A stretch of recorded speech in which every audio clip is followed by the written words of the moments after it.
আসসালামু আলাইকুম ওয়া রাহমাতুল্লাহি ওয়া বারাকাতুহু। আজকে একটি কবিতা আবৃত্তি করিব নতুন বছর নিয়ে। কবিতাটির নাম হলো আয়ু চলে যায়, লেখক কাজল নিশি।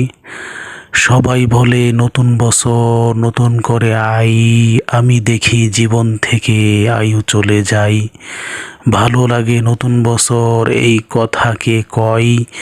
নতুন বছর আসা মানে বয়স বিয়োগ হয়। কখন জানি নেই তুলে রব, আমার জানা নাই। বোকা এমন তবু বলে বাঁচতে আরো চাই।